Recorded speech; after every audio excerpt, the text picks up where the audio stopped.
ഉണ്ട് ഹിലാൽ ഖഡ്ഫീൽ. അദ്ദേഹം രവീന്ദ്ര സ്വരൂപ എന്ന് അദ്ദേഹത്തിൻ്റെ പേര്. അദ്ദേഹം കുറച്ചവിടെ പ്രീച്ചൊക്കെ ചെയ്യുന്നുണ്ട്, കുറച്ച് കാര്യങ്ങളൊക്കെ പ്രീച്ച് ചെയ്യുന്നുണ്ട്. അപ്പം അങ്ങനെ അദ്ദേഹത്തിന് രഥയാത്ര വന്നപ്പം ഫസ്റ്റ് അദ്ദേഹം അവിടെ ജഗന്നാഥ് ബലദേവ് സുഭദ്ര ഡെയിലീസാണുള്ളത് ഹിലാൽ ഖഡ്ഫീൽ. അപ്പം ഇത് വന്ന സമയത്ത് ജഗന്നാഥ് പുലിയുടെ ആ സമയത്ത് ഇദ്ദേഹത്തിനൊരു ഉത്സാഹം നമ്മുടെ അവിടെയും ജഗന്നാഥ് രഥയാത്ര നടത്തണം എന്നുള്ളത്. അപ്പോൾ ആദ്യം അവർ ചെയ്തത് ചെറിയൊരു പെട്ടിയിലായിരുന്നു ജഗന്നാഥിനെ കൊണ്ടുപോയത്, സിഗാർ ബോക്സിലാണ് കൊണ്ടുപോയത്.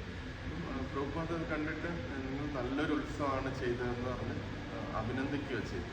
എന്നിട്ട് രണ്ടാമത്തെ വട്ടം അവരെ പല്ലക്കിൽ കൊണ്ടുപോയി, രണ്ടാമത്തെ വർഷം. അപ്പോൾ പ്രഭുപാദ് അത് കേട്ട് അതും വളരെ